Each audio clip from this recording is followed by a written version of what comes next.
different direction and totally different destination. Na kung saan po, na lahat naman po tayo, di ba, nakapag-travel na po. Amen. Lahat naman po tayo, naranasan na natin na makapag-travel at higit sa lahat, kung saan sa buhay din po natin ito, it represent kung saan new challenges and choices po natin. So each day, we choose which path we will travel, and those choices determine where we end up at the end of the day. So tayo magiging kung saan po tayo gusto natin pupunta. Amen? Katulad po ng kapag ako gusto ko pumunta ng Manila, kailangan dapat tama yung daraanan mo. Amen? Kung gusto mo pumunta sa kaklase mo, sa kapitbahay mo, kailangan tama yung daraanan mo. So kailangan kapag right direction, syempre, right destination din. Amen? Tapos saan dito po, sinabi ng ating Panginoon, katulad din po yan in our spiritual life as well.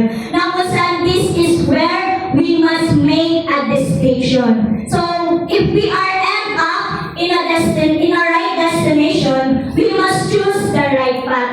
Na kung saan this is where we must make a distinction. Na kung saan difference, o kung saan yung contrast ng pagkakaiba nitong similarities na po ito. In our physical journey po, there are many roads going in the same general direction. Sa itong physical na pamumuhay po natin, maraming direction ang buhay po natin. Maraming yung pinagdaraanan sa buhay natin. Katulad kapag kumuha ka ng iba't ibang course, ano po ang magiging destination yan? Graduate ka din. Amen? So, there are different courses we could take and end up at the same destination. So, pero, iba naman po in our spiritual path. Na kung saan hindi katulad itong physical journey natin sa spiritual path po natin. Na kung saan dito pa sa spiritual po natin, meron lang po tayong dalawang way na kailangan po natin mag-travel at higit sa lahat, yun lang din at yun lang din ang ating patutunguhan. Amen? There are only two paths we could travel and they end in vastly different destinations. So, una-una, the clarity in the command. Ako saan sinabi po yan sa verse 13, here Jesus offers a simple command but it is one that must be heeded. Kailangan po natin na sundin. Sapagkat ito malinaw na sinabi sa atin ng ating Panginoong Jesucristo na enter here.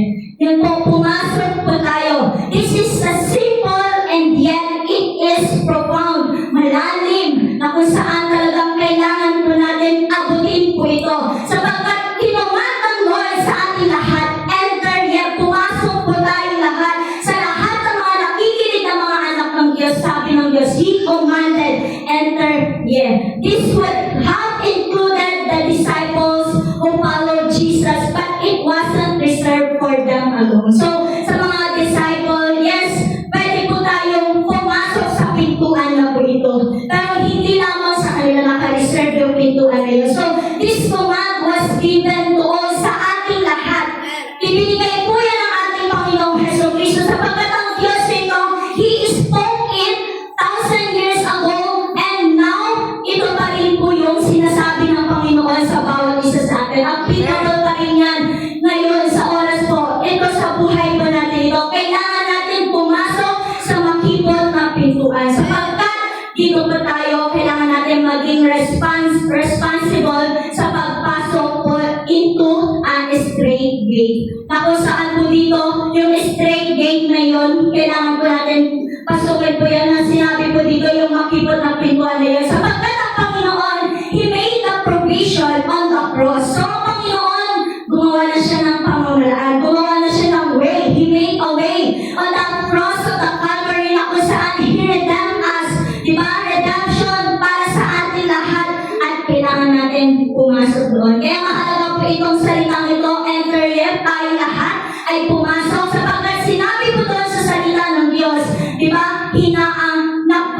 Napunit. Diba po yung kurtinang iyon na kung saan doon po tayo daraan patungo sa buhay na walang hanggan. Kaya mga kapatid, napakapalad po natin sapagkat ito po yung dalawang way lamang po na sinasabi sa atin ng ating Panginoon. In our spiritual life, sa makipot na pintuan po ba tayo o sa malapad na pintuan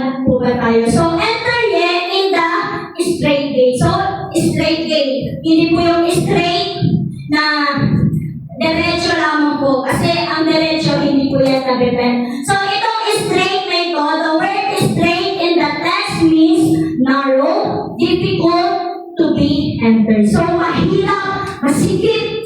Paano pa kayo pag nataba na? Mahirap, di ba? Masikip itong narrow gate na ito. So Jesus defined the location we are to enter. So ibinigay na sa atin ng Panginoon. He defined kung saan po tayo papasok. Kung saan po tayo lulusot. Amen? Into a narrow gate. Into a straight gate. Amen? So ibinigay na yan sa atin ng ating Panginoong Jesucristo. So doon po lahat tayo may access na pumasok into a straight gate. So ibig sabihin, kailangan po na pumasok po natin ito.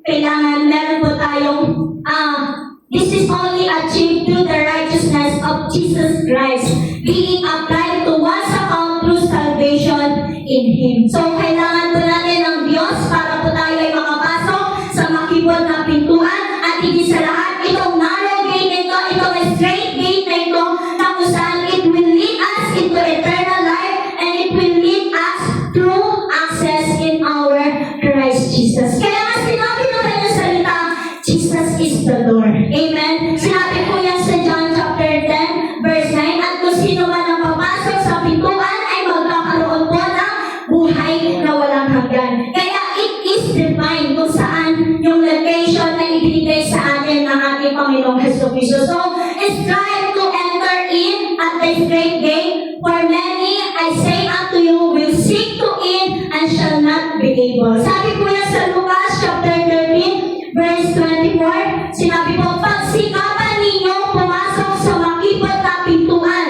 Sinasabi ko sa inyo, marami ang magpipilit na pumasok, ngunit hindi makakapasok. Sabi po yan sa Lucas chapter 13, verse 24. So the word is strive. Sa tulad po natin, tema ng ating anniversary, di ba? Striving, strive, pagsusumikap, literally means to contend or struggle, to endeavor with strenuous zeal. Kung baka tayo po ay magsisikap.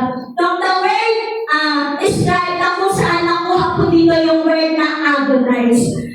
Ibig sabihin po nito, kailangan po natin magbigay ng effort. Magbigay tayo ng effort pagdating sa ating Panginoong Jesucristo. Ibig sabihin, maghihirap tayo pagdating sa ating Panginoong Jesucristo. Kaya nga sinabi ng kanyang salita, strive to enter in at the straight gate. Pagsikapan ninyong pumasok sa makipot na pintuan. Sinasabi ko sa inyo, marami ang magpipilit na pumasok, ngunit hindi makakapasok. Sa oras na ito, yun na dito ay nagbibigay ng 100% na energy niya sa pagsambay niya sa Panginoon. So, sino sa ating dito na ibinibigay yung the best worship niya pagdating sa ating Panginoong Jesucristo. So, katulad po nitong 5 foolish virgin na ito, di ba po, nagpumilit silang pumasok, pero hindi sila nakapasok.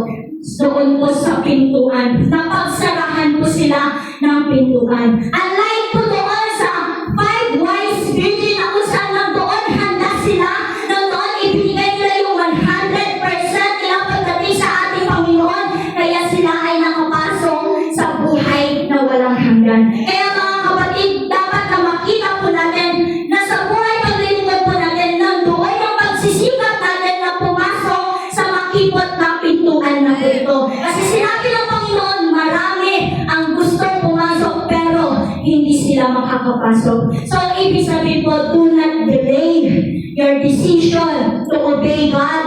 Do not delay your decision to follow Jesus in your life. Kung ang Panginoon nangungusap sa iyo sa oras na ito, huwag ka nang magpatumpik-tumpik pa na sumunod ka na sa ating Panginoon. Huwag ka nang magpatumpik-tumpik pa na ikaw ay lumakad sa kabanalan ng ating Panginoong Jesucristo. Kaya nga, striving, kailangan nagsusumikap po tayo sa ating lahat. Nagsusumikap po tayo lahat sa ating Panginoong Jesucristo. So, hindi po ibig sabihin ko nito na doon na po tayo tutuon sa paggawa po natin sa Panginoon. So, mahalaga rin po ang paggawa po natin sa ating Diyos, pero hindi ko po kaya na sa bawat isa sa atin na misunderstand po natin na by works tayo maliligtas. So, sabi ng ating pastor, di ba? Nasa atin na ang salvation at follow po nun, kailangan yung paggawa. Hindi po yung gagawa ka para ikaw ay magkaroon ng salvation. So, yun po ay mali. So, sabi po dito,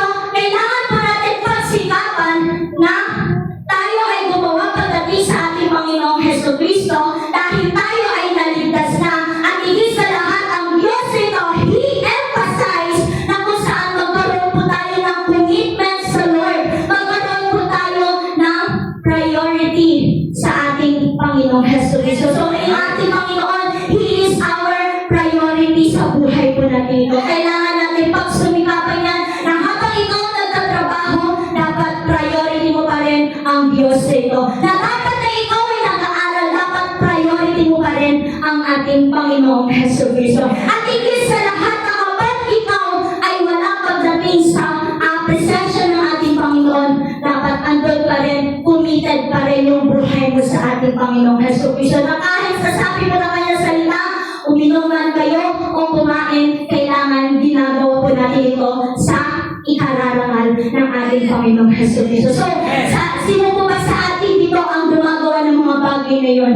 O minsan, baka mamaya, wala ka na sa church, nakakalimot ka na pagdating sa Panginoon. Nasa school ka na, minsan nakakalimutan mo na mag-pray. Nasa school ka na, nakakalimutan mo na mag-pray ng kinakain mo. Minsan sa church lang ikaw mag-pray ng pagkain. Pero pag nasa labas ka na, nakakalimutan mo na. So, hindi po ganun ang pagsisikap para tayo ay makapasok doon sa buhay na walang hanggan na yun. Ito ay narrow gate na po yun. Na kung saan dapat sa buhay po natin ito, pinagsisikapan natin daily in our lives, every minute, ang buhay po natin, every second, kung titignan po natin kasi sinabi ng Diyos, kailangan we have a commitment and kailangan He is our priority. Sa lahat ng bagay, ang Diyos ang mahalaga sa buhay po natin. Ang ating Panginoong Jesucristo ang pinakamahalaga. Wala na pong iba. Amen. Kasi yung mga bagay na ginagawa po natin, it was only a temporary lamang po. Napaka-temporary lamang po yan. But in Christ Jesus, it is eternal. Kaya sabi ng Panginoon kanina, it was given to us yung command ng Lord. Enter ye into the straight gate, into a narrow gate. So, kailangan mga kapatid, we must striving to enter that gate. Sino po dito yung gusto pumasok sa makipot na pintuan na yun? Lahat naman po tayo, amen. Kahit sabihin po natin, kahit sabihin natin, kahit nakakatawa man, pero kahit sabihin natin, mataba ka, hindi ka kasya, pagpipilitan mo pa rin yan, amen? Kasi ganoon talaga, yung talagang naglilipad pagdating sa Panginoon, pinagpipilitan, pero nakakalungkot, di ba, in our generation, pagdating sa Panginoon, hindi pinagpipilitan, pero pagdating sa sarili, pinipilit pa rin, amen? Katulad lamang po sa pinagbabawalan ka na bumili sa Shopee, pero pinagpipilitan mo pa rin. Ano pa ba yung mga pinagbabawalan sa inyo, pero pinagpipilitan mo pa rin? Na kaya sabihin na bawal, pero pinagpipilitan pa rin po natin. Bakit kaya hindi po natin ito i-reverse pagdating sa ating Panginoon? Kailangan ang buhay paglilingkod natin sa Diyos natin ito pinagpipilitan. Dahil hindi ka nakamahal, pinagpipilitan mo pa, pinagsisisig mo pa. Ang Diyos ito, mahal na mahal ka, pero ayaw mo isisig yung buhay mo sa Kanya. Di ba? Unfair pagdating sa ating Panginoong Jesucristo. Ang Diyos ito, He is a full of promises, pero hindi mo pinagpipilitan yung buhay mo sa Kanya. Pero, yung inaasahan mong pangako ng kaibigan mo, yung inaasahan mong pangako ng minamahal mo, napako, pero ikaw pilit ka pa rin ng pilit. Unfair to God. Diba? Napaka-unfair pagdating sa Lord. Ang Diyos ito, it was given promise. Diba? Naibigay sa atin ng Lord. Given salvation, naibigay sa atin ng Panginoon. Pero iba pa rin ang ating pinagpipilitan sa buhay pa natin ito. Kaya mga kapatid, saan po yung pinagsisikapan po natin sa buhay natin ito po? Trabaho po ba? Sa pag-aaral po ba? O yung mga pangarap pa natin dito sa mundong ito? Saan pa po ba natin pinagpipilitan yung buhay po natin ito? Kaya mga kapatid, this is the reality in the contrast. Ito po yung katotohanan na sa bawat isa sa atin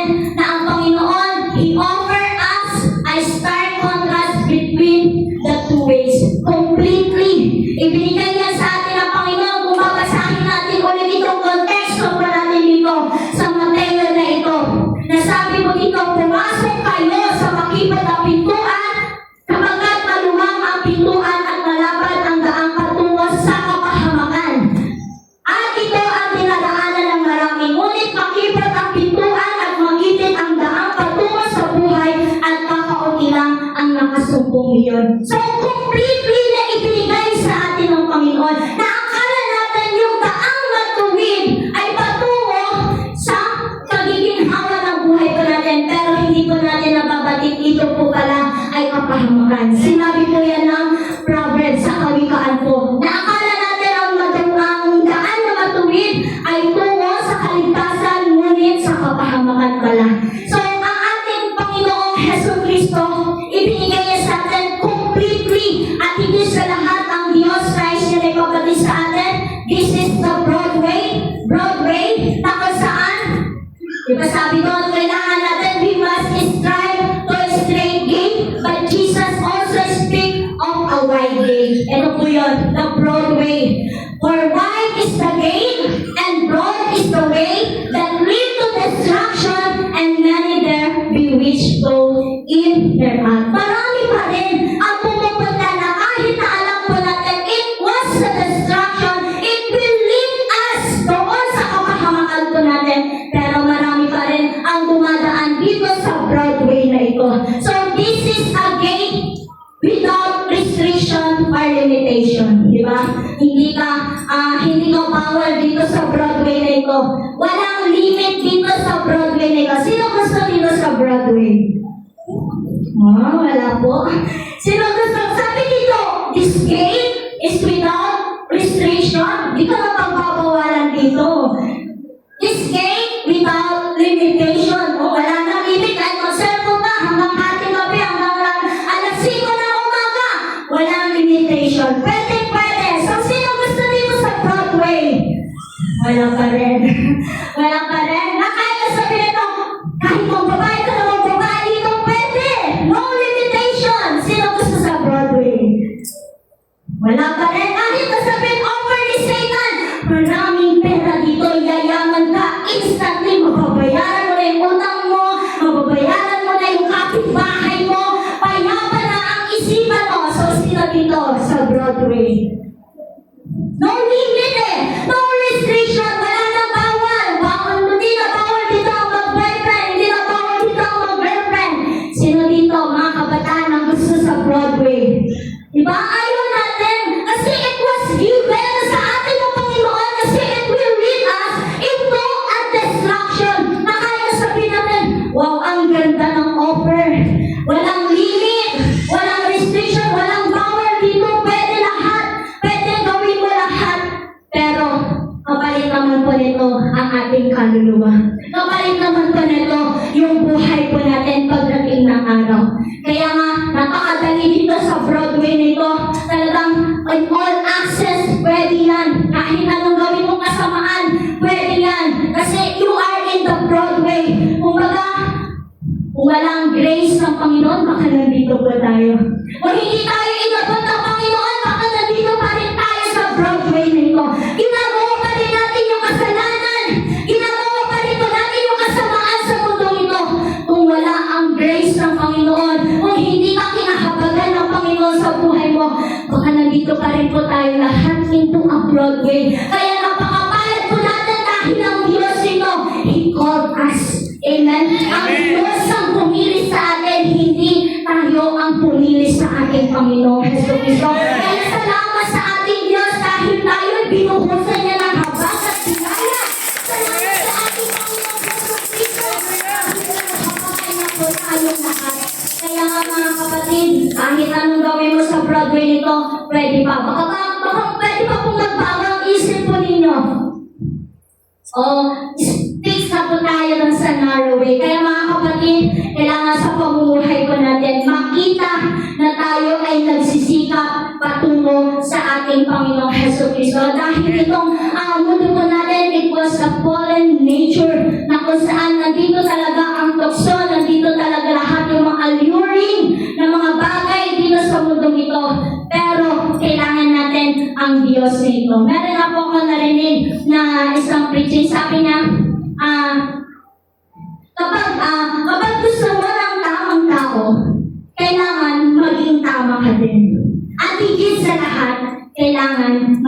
tama ang Diyos mo. Amen.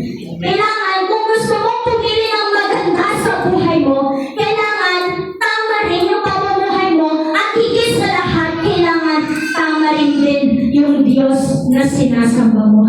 Totoo naman mga kapatid, kung gusto mo ng buhay na walang hanggan, kailangan tama yung daraanan mo at higit sa lahat, tama yung Diyos na sinasamba mo. Kung gusto mo magkaroon ka ng eternal life, maging ang pamilya mo, kailangan tama rin ang pangumulo mo at higit sa lahat, si Kristo ang sentro ng pamilya mo. So, napakadali, di ba? Logic lang. Ang Diyos lang talaga ang sagot sa lahat ng bagay. Kaya, the word broad means spacious, giving the sense of broad appeal and acceptance. So, napaka-maluwang po dito sa Broadway na ito. Kaya lahat magkakasya. So, as we consider the Broadway, all we have to do is look around at our society and we can clearly see that many have chosen the path. So, marami ang pumili dito sa Broadway nito. Kasi sa church, maraming bawal. Kay pastor, maraming bawal. Diba? Maraming nagsasabi po niyan. It is a broad and spacious. It is not restricted. Access is not limited. Many are on the broad road. So, marami po nandito dumaraan. Nandiyan lahat, yung pride, yung lust, lahat ng mga bagay dito po sa mundo ito, nandiyan sa Broadway na yan. Dahil yan po yung gustong-gusto ng kaaway sa ating lahat. Mapunta po tayo dito sa Broadway na ito. Tuwang-tuwa si Satan na kapag tayo gumagawa ng kasalanan ng kasamaan, tuwang-tuwa siya na dito na tayo lumalakad sa Broadway na ito. Kaya mga kapatid, ang gusto ni Satan sa ating lahat, mamuhay tayo sa laman. Pero may sinabi ang ating Panginoon, ang nagsisikap ukol sa laman ay aanin ang kamatayan, ngunit ang nagsisikap ukol sa Espiritu ay aanin ang buhay na walang hanggan. So malaking pandarayan ng kaaway, pilit na rin po tayong ilalagay into our flesh, pero ang kapahamakan naman ay nandoon. Kaya mga kapatid, maging wise po tayo pagdating sa ating mga desisyon. Huwag po tayo magpadaya sa kaaway na kailangan magsikap tayo ukol sa Espiritu at tatamuhin po natin ay buhay na walang hanggan. Kaya ang tayong lahat, we must decide our path na sa paglakad po natin sa mundong ito, kailangan nakaayon po yan pagdating sa ating Panginoong Jesucristo. At hindi lamang yung mga pleasures sa mundong ito. Sapagkat sabi po ng kanyang salita, for wide is the gate and broad is the way that lead to destruction and many there be which go in thereon. So paulit-ulit po natin sinasabi nito, itong salita na ito, maluwang ang pintuan tungo sa kapahamakan. Maluwang ang pintuan tungo doon sa naglalagablag na apoy. So napaka-simple na ibigay sa atin ng Panginoon at kailangan natin malaman kung ano po yung dinaraanan natin sa oras na ito. Ano dinaraanan po natin sa buhay po natin ito. Sapagkat ito pong Broadway, it was full of sin, indulgence, na kung saan nandoon po talaga lahat ng mga uri ng kasamaan. Kaya mga kapatid, kailangan natin, although na dinadaanan po natin yun, wala naman pong Kristyano na dumaraan sa mga pagsubok, di ba po? Wala namang Kristyano na hindi dumaraan sa mga temptation. So, kailangan we must face it. Kailangan natin harapin yung mga bagay na yun, pero kailangan ang magwagi sa buhay natin. Walang iba kundi si Jesucristo. Dadaanan mo nga hindi ka naman mananatili. Kaya nga sabi ng ating ni Pastor, kapag nadapa ka, kailangan tumayo ka kaagad. Mga kapatid, kapag nadaanan mo yung kasalanan, kailangan iwasan mo na kaagad. Kapag nadaanan mo yung tukso dito sa mundo ito, kailangan ibaling mo na yung paningin mo pagdating sa ating Panginoong Jesucristo. Kaya nga, fix our eyes to Christ Jesus, the author and finisher of our faith. Kaya mga kapatid, sa lahat ng mga kabataan, narito po yung salita ng ating Panginoong Jesucristo. Sapagkat laganap na po itong kasamaan dito sa mundo po natin ito. At kailangan habang ikaw ay lumalakad, habang ikaw ay nag-aaral, habang ikaw ay nagtatrabaho,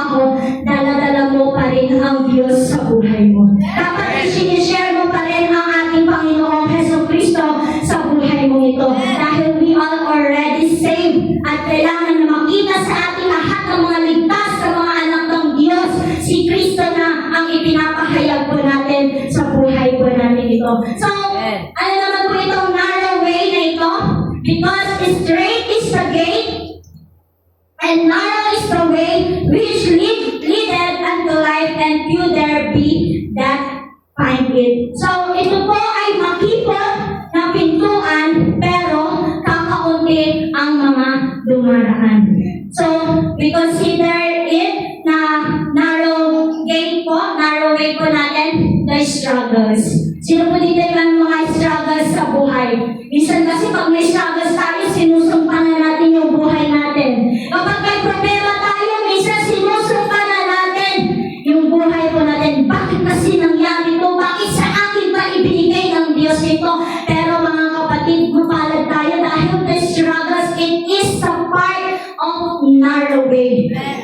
Dinescribe ito ng Panginoon as a narrow way natin lahat. Kaya mapalad sa lahat na may mga struggles dito dahil kaisa ka sa ating Panginoon Jesus. Sabi sa ating katabi mo, kaisa ka ng Diyos. Ayan, kaisa po tayo ng ating Panginoon. Sino po dito yung mga walang struggle? No, good. Mahirap po yun pag walang struggle. Baka iba ang kaisa mo. Kaya mga kapatid, maghanap ka na ng struggle mo. Kung pwede nga lang, sige, marami mo.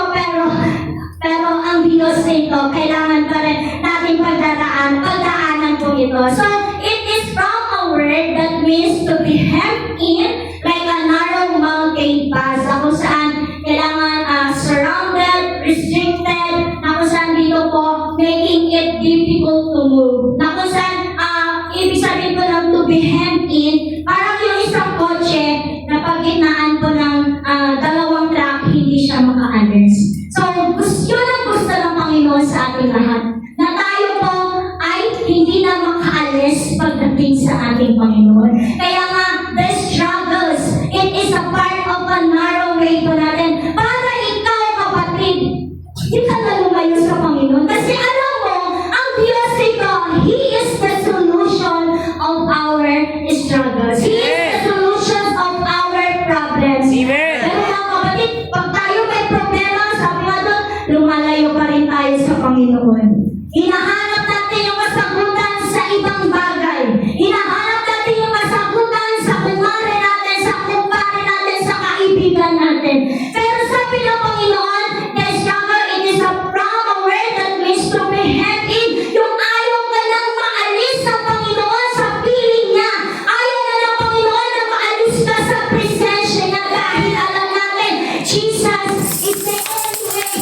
Jesus is the solution of our problems, of our struggles. Kaya kapatid, it has the idea of pressing together to compress. Ayan po, the same word is translated, afflicted, troubled, and to suffer tribulation in other New Testament passages. So, yan din po yung nararanasan natin pagdating ng araw. Katulad din po yan ng tribulation na yan. Kaya nga sabi ng Panginoon, di ba sabi sa kanyang salita, habang hindi pa dumarating ang Panginoon, hindi pa mahayag ang iyong kaligtasan. Sa pagdating ng Panginoon, isasama kanya patungo sa buhay na walang hanggan. Sabi po sa 1 John po ata po yun, na kung saan ngayon hindi pa nahayag ang iyong kaligtasan, pero sa pagdating ng Panginoon, kasama kanyang ihahayag patungo sa buhay na walang hanggan. Kaya mga kapatid, huwag ka nang lumayo pagdating sa ating Panginoon. Huwag ka nang hanapin yung mga kasagutan dito sa mundo nito. Only to Christ Jesus lamang po. Ang Diyos lamang po ang kailangan po natin sa ating lahat. Kaya mga kapatid, ang Diyos ang hinahanap natin in our journey. Ang Diyos ang hinahanap natin kapag tayo ay may trouble. Ang Diyos ang hinahanap po natin kapag tayo ay may problema. At higit sa lahat, we must commit our life to Christ Jesus. Sapagkat sabi po ng John chapter 15 verse 28, alalahanin ninyo ang sinabi ko sa inyo, walang alipin higit kaysa kanya, Panginoon. Kung ako'y inusin nila, uusigin nila kayo. Kaya pinag-araanan mo yan, kapatid, dahil part ka ng buhay ni Kristo, sapagkat ang Panginoon, napagdaanan niyang inusig siya, napagdaanan siya, nakahirapan siya. Kaya sabi niya, walang alipin higit kaysa sa kanyang Panginoon. Kung ako'y inusin nila, uusigin nila kayo. So, part ka ng buhay ni Jesucristo. Ang pinagdaraanan mong struggle, part yan ng buhay ng ating Panginoong Jesucristo. Kaya mabuhay po tayo na merong kagalakan na kahit may dumaraan na pagsubok sa buhay ko natin, magalak ka sapagkat pinagdaanan niya ng ating Panginoon. Magalak ka sapagkat yan ay napagtagumpayan na ng ating Panginoon. Kaya we are the servant of this King of Kings. We are the servant of this Lord of Lords. Kaya mga kapatid, magalak ka. Hindi yung may problema ka, di ba? Malungkot, nagbo-walling ka na. Hindi yung may problema ka, ipupuntong mo sa anak mo. Hindi yung may problema ka, magagalit ka, di ba? Ipupuntong mo sa lahat na nakapaligid sa'yo. No, hindi po yun. Ang sabi ng Panginoon, rejoice. Amen. Magalang po tayong lahat sapagkat walang alipin na higit sa kanyang Panginoon. So, ibig sabihin, higit ka pa sa Diyos kapag hindi mo pinagdaanan yan. Kaya, mapalad po tayo kapag pinagdaanan yan. Amen? Kaya, kung inuusip ka, nakakaproblema ka, nakaka-trouble ka, nakakaproblema ka sa lahat ng sa buhay mo, part yan ng buhay mo sa ating Panginoong Jesucristo. Dahil anak ka ng Diyos eh. Amen? Anak tayo ng ating Panginoong Jesucristo. So, ang ikalawa naman po, the separation. So, it is a part pa rin po ng narrow way po natin, the separation. Kaya nga, kakaiba ka. Diba? Sabi mo sa sabi mo, kakaiba ka. Different, you are different, diba? Different, I'm different, diba? Different po tayo dahil different po tayo dito sa mundong ito. Kaya nga may awitin na na-compose, diba, sa ng ating pastor. We are different dahil tayo ay nakay Kristo na po. Because straight is the gate, just as the broad way is filled with many people, the narrow way will help you that travel in. So, hindi po tayo nag-iisa, na kahit kasabihin po natin, nakaseparate po tayo sa karamihan, mas better, pero ang Diyos ito, hindi ka nag-iisa. Sinabi ng ating Panginoon, hindi ka nag-iisa, at tulad po niyan, nag-iisa siya, pero dito marami ang dumaraan. So, tayo po mga kapatid, talagang pagdaraanan po natin itong separation na ito. Separation from the world. Amen. Kaya nga, tinuturo sa atin ng ating pastor na kapag ikaw ay Kristiyano, kailangan iba na ang pinupuntahan mo. Iba na ang mga kaibigan mo. At higit sa lahat, iba na yung mga nasa community mo. Amen? Sapagkat tayo lahat ay na-separate dito sa mundo ito. Na-separate po tayo at tayo ay kay Kristo na po. Kaya mga kapatid, walking in our lives, yun tayo habang lumalakad po tayo sa mundo pong ito. Kahit na sabi mo nag-iisa ka, pero kasama mo ang Panginoon. He is our Emmanuel, diba? God is with us. Ang Diyos kasama po natin. Na kaya sabi mo, wala kang kaibigan sa school mo. Na kaya na sabihin mo, tinutuya ka dahil ikaw ay born again. Tinutuya ka dahil sa pananampalataya mo sa Panginoon. It is better na ma-separate ka sa mundo ito kaysa doon na ikaw ay makasama nila. Amen? So, kailangan po we must separate sapagkat itong Broadway na ito, talagang marami po ang pupunta dyan, pero ito ang narrow way. Iilan lang po ang pupunta. Sapagkat iilan lang po ang naghahanap pagdating sa ating Panginoong Jesucristo. Iilan lang po ang gusto naman ng palataya sa ating Panginoon. Diba meron na sa Facebook, yung iba, I believe in God, marami. Pero iilan lang yung I obey God. So, kailangan yung sumunod tayo sa Panginoon, not only believe in God. Hindi lamang po naniniwala ka lang na may Diyos, naniniwala lang na may nagpapalang Diyos, naniniwala lang na merong nagpapagaling na Diyos. Hindi po yun. Kailangan na ikaw ay sumunod sa kalooban ng ating Panginoong Jesucristo. Kaya sinabi na kanya, yaon lamang sumusunod sa kalooban ng ating Amang nasa langit. Ay, kasabi natin, Panginoong Jesus, tawagin mo ang pangalan ng ating Panginoong Jesucristo. Sasabihin pa rin sa iyo, Panginoon, I never knew you. Sapagkat hindi natin sinunod ang kalooban ng ating Panginoong Jesucristo. Kaya we must better na makita po sa ating lahat yung paglakad po natin na merong kabanalan, na merong pagsunod sa ating Panginoon at talagang nandoon yung paglilingkod po natin pagdating sa ating Panginoong Jesucristo. Dahil Kristiyano ka na, hindi ka na lumalakad by this world. Iba na ang music mo, iba na ang pananamit mo, amen? Iba na yung pananalita mo, so lahat nagbago na. Amen. Naalala ko yung sinabi ng Pastor, kapag ikaw ay na kay Kristo, marami nang bawal. Amen? Kapag ikaw ibinigay mo na yung buhay mo kay Kristo, marami talagang tatanggalin ng Panginoon. Kaya the old has gone and the new has come. Na iba yung old ngayon, namumuhay pa rin sa mundo ito, hiwalay kay Kristo, pero nung nakilala mo ang Diyos, new creation, new life in Christ Jesus, may pagbabago na. Kaya ano yung natabi mo, may nagbago na ba sa'yo? May nagbago na sa'yo. Sa ugali. Ano yun mo? Sa ugali. Sa ugali. Sa pananalita. Sa pananalita. Pananamit. Pananamit. Sa pagtingin. Sa pagtingin. Ayan. Kailangan magbago po yan. Lahat naman po tayo. Kailangan talaga na baguhin po yan sa lahat sa buhay po natin ito. Sapagkat sabi po dito, last po, the eternity in the choice. Yan na po. Dito na po tayo pipili. Sapagkat ang Panginoon, Jesus has revealed that there are only two paths that we can travel, and Broadway or the narrow way. Ano pong pipili nyo? Broadway or narrow way? Narrow way. Broadway? Narrow way. Narrow way. So each of these are different path, magkaiba na lalakaran po natin. At it only leads us into totally different destination.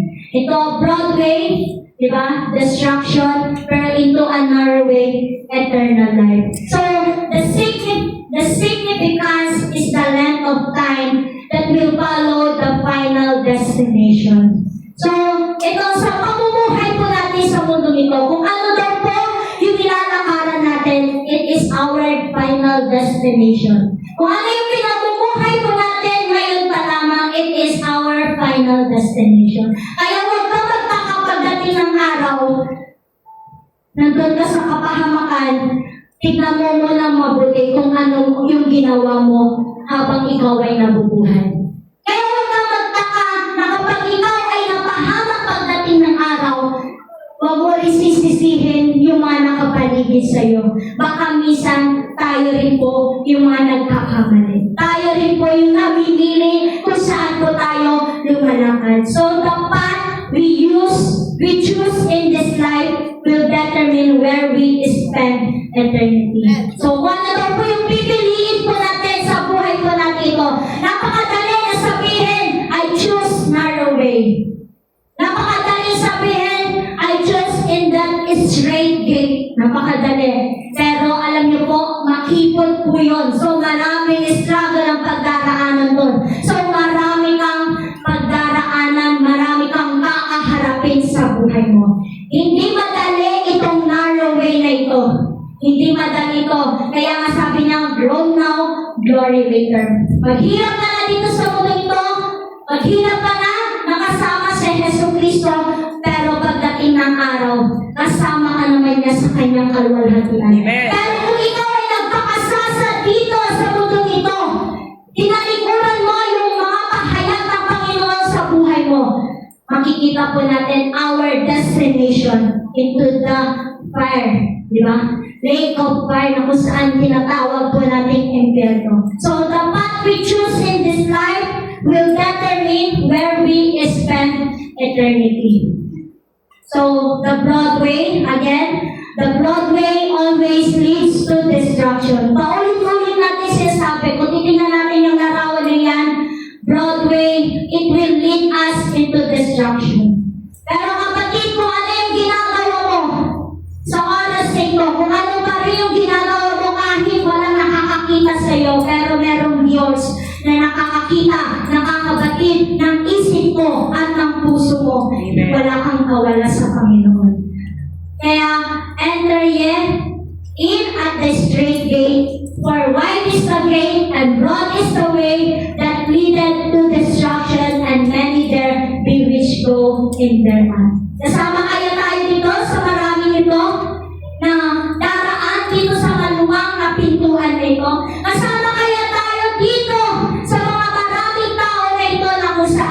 walang bawal. Di ba? Kapag dinidisiplina tayo, minsan ayaw natin magpabawal. So it was sa Broadway. Kapag tayo, pinagsasabihan tayo, nagagalit tayo, it is the Broadway.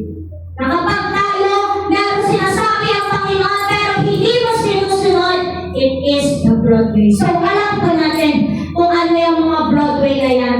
That means to perish, ruin. So sisirain talaga ang buhay mo. Mapapahamak talaga ang buhay mo if we choose the Broadway. Kapag may calling ng Panginoon sa buhay mo, pero hindi mo siya pinili, Broadway pa rin po yun. Literally means the destruction which consists of eternal misery in hell.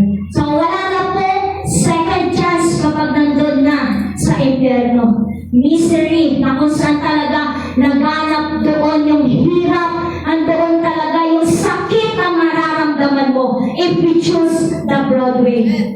Mga kapatid, ito po ay sinasabi po namin sa inyo sapagkat ito ay katotohanan. Mga kapatid sa Panginoon, ano yung pamumuhay mo ngayon pagdating sa harapan ng Panginoong Jesucristo? All who choose the Broadway will come to a destructive end.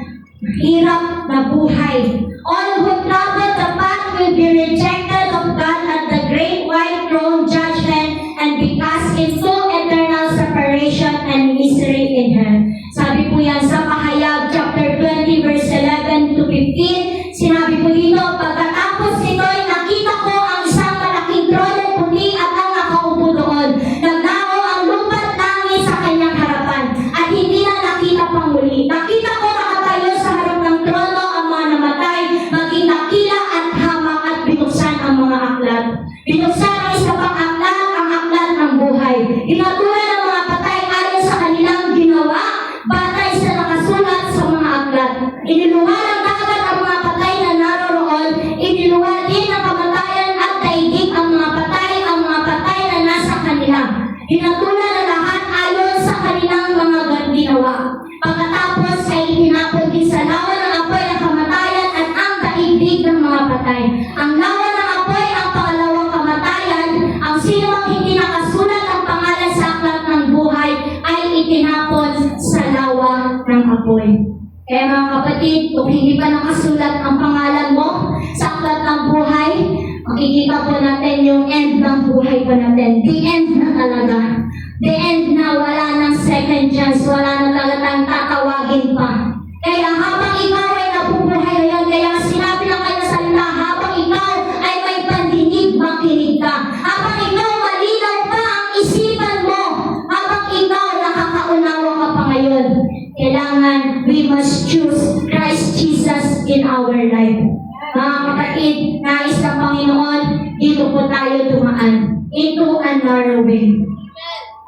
Narrow way because straight is the gate and narrow is the way which leadeth unto life, a few there be that find it. So, iilan lang ang daraan po dito. The broad way leads to destruction, eternal separation, and death, but the narrow way leads to life, eternal in the Lord. Eternal in the Lord. So, ibig sabihin, absolutely fullness of our life only find in Christ Jesus. Matatagpuan lang po natin, walang iba kundi sa ating Panginoong Jesucristo kapag tayo dumaan into a narrow way at kailangan you have a personal relationship with Him. Kaya meron kang personal na relasyon pagdating sa ating Panginoong Jesucristo, hindi yung ikaw kaya ka nananampalataya dahil sa magulang mo, dahil sa kaibigan mo. Individual ang ating salvation. Kaya nga you must have a personal relationship sa ating Panginoong Jesucristo. Just as the condemned are cast out, the same will enjoy the pleasures of heaven for eternity. Sabi po yan sa Pahayag chapter 21 verse 1 to 7.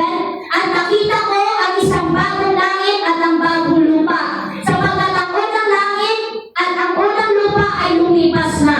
Ang dagat ay wala na. At ako si Juan, nakita ko ang banal na lungsod, ang bagong Jerusalem na bumababa mula sa Diyos sa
pangako.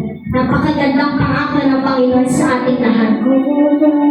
Kahit na sabihin po natin, sa buhay po natin ito, mahirap dumaan sa mga pagsubok. Mahirap dumaan doon sa narrow way na yun. Pero tiyak naman yung buhay natin pagdating ng araw, kapiling ang ating Panginoong Jesucristo. Kahit na sabihin natin, pagod ka na, nahihirapan ka na, sa lahat ng pinagdaraanan mo, sa paglilipad mo, bakit ganito, Lord? Parang walang favor pagdating sa buhay ko. Parang walang favor pagdating sa paglilipad mo. Mamalag ka, kapatid, dahil yan ay dinaraanan mo na yung narrow way na yan, narrow gate na yan. Sapagkat sabi mo, ang lahat ay mamanahin natin sapagkat si Jesu Cristo, He is our Alpha and Omega. Amen. The end na simula at ang wakas. The beginning and the end. Kaya mga kapatid, kailangan po natin malaman itong katotohanan na ito sapagkat nais sa Panginoon yung direksyon ng buhay mo ay patungo sa Kanya. Yung direksyon na dinaraanan mo ay patungo sa buhay na walang hanggan. Kahit masakit ang katotohanan, kahit masakit na may pagmasin dito sa buhay po natin ito, kailangan po natin pagdaanan yan. Dahil concern ng Lord sa bawat kaluluwa po natin. Concern ng Panginoon sa kahihinatnan ng buhay po natin ito. So, Jesus reveals the path of two different travelers. So, we are travelers. Nandito tayo sa mundo ito. Naghahanap, naglalakad, at saan po tayo napupunta, different direction. Pero, ang nais ng Panginoon, in the end, kailangan kapiling natin ang ating Diyos. It will lead us to Christ Jesus. Kaya mga kapatid, our destination, suffering, misery, kahit kumakalat man yan, pagdaraanan po natin yan sapagkat pagdating ng araw, it will lead us into destination with peace, with joy, at higit sa lahat, with life through Christ Jesus. Napakaganda. Kahit sabihin natin, pangit man paningin in our physical eyes, pero spiritually, napakaganda pala ng plano ng Panginoon sa bawat isa sa atin mga kapatid. Kaya we must better to choose our eternal destruction or eternal life through Christ Jesus. Parehas na eternal. Parehas na tayo ay maglalakad. Parehas na direksyon, pero magkaiba ang destination. Magkaibang direksyon at magkaiba rin ang destination. Kaya sa gabi ito mga kapatid, you have the two paths. Dalawa lang pipiliin mo. Dalawa lang ang pagpipiliin mo. At kailangan piliin mo ito. Piliin mo si Jesu Cristo. Piliin mo ang Diyos nito kahit nahihirapan ka. Piliin mo si Jesu Cristo na kahit walang-wala ka na. Piliin mo si Jesu Cristo na kahit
pakiusap sa bawat isa sa atin. Anak, piliin mo. Piliin mo ako katulad ng pagpili ko sa'yo.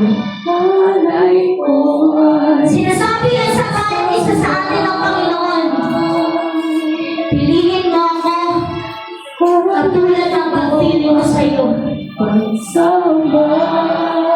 Alam ko na lahat sa atin gusto makamit itong buhay na walang hanggan na ito. Alam ko na lahat sa atin gusto natin makapiling natin sa Yesu Cristo pagdating ng araw. Alam ko na lahat sa atin gusto natin ito ay eternal life at hindi doon sa eternal destruction. Do not be deceived, mga kapatid sa Panginoon. Huwag mong gayahin yung sarili mo. Huwag mong gayahin yung sarili mo. Sapagkat ang Panginoon, hindi mo madadaya. Hindi mo madadaya ang pagsunod mo sa ating Panginoong Jesus. Kaya mga kapatid sa Panginoon, follow Jesus. Follow Christ Jesus. Sabi ko nga sa inyo, make a promise to Him. Make a promise na tutuparin mo sa Kanya. Kasi ang Panginoon, He make a promise to us. At tinupad niya doon sa lahat ng mga anak niya. Sabihin mo sa Panginoon, Lord, pangako mo. Nasa iyo ang aking sarili. Pangako mo, Panginoon, na ikaw ang aking sarili hanggang sa wakas. Bakit hindi mo masabi ko kasi? Bakit hindi mo masabi sa akin yung sasamahan mo sa Kanya? You are broken. You are in sin. Takot ka. Takot ka na sumamahal sa iyo sa mga pagkikristo na kasama mo. Takot ka na piliin mo ang Panginoon. Sa ngayon, alam mo na kung saan ang destination mo. Alam mo na kung saan ang patutunguhan mo. Our own works in this life, sa ating mga ginawa, sa mundong ito, you know your destination. Kung anong direction ng buhay mo yun, you know your direction. You know your destination. At hindi ko man mapilit ang bawat isa. At hindi ko kailanman mapipilit. Dahil it is our own choice. Sa iyo yan, kapatid, not mine, hindi sa akin. It was your choice. Kahit nasabihin mo, I choose you, Lord, I choose the narrow gate, pipiliin kita, Lord, pero sa pamumuhay mo, sino nga ba ang naghahari sa iyo? Kaya mga kapatid, this time, pagharian mo ang ating Panginoon. Sa puso mo ang Panginoon. Na sa oras na ito, piliin mo ang Panginoon. Hallelujah!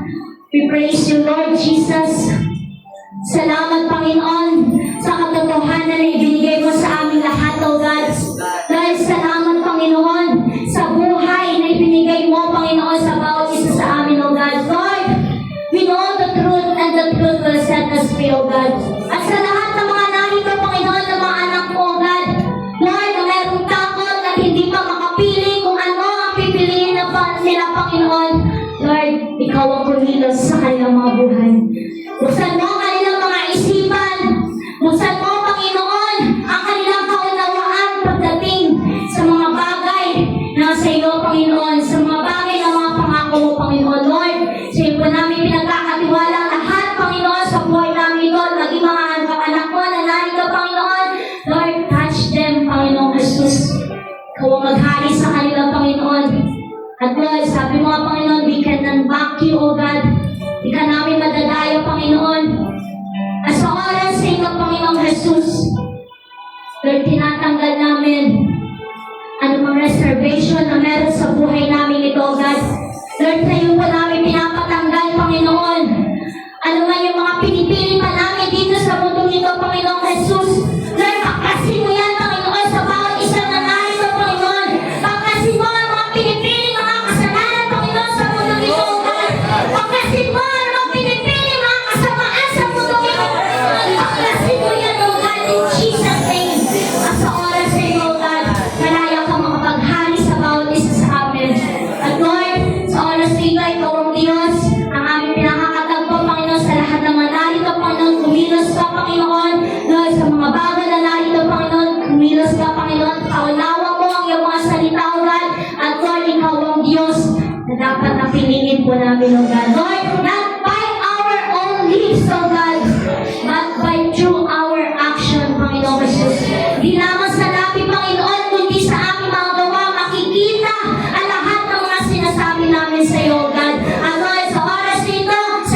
binikas mo, Panginoon, sa gabi ito. Lord, maraming salamat, Panginoon. Lord, sa iyo po namin iniaalay ang lahat ng mataas na pagsamba.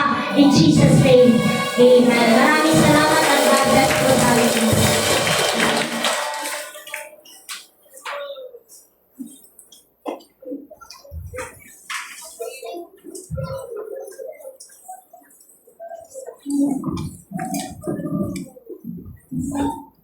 Praise God. Salamat po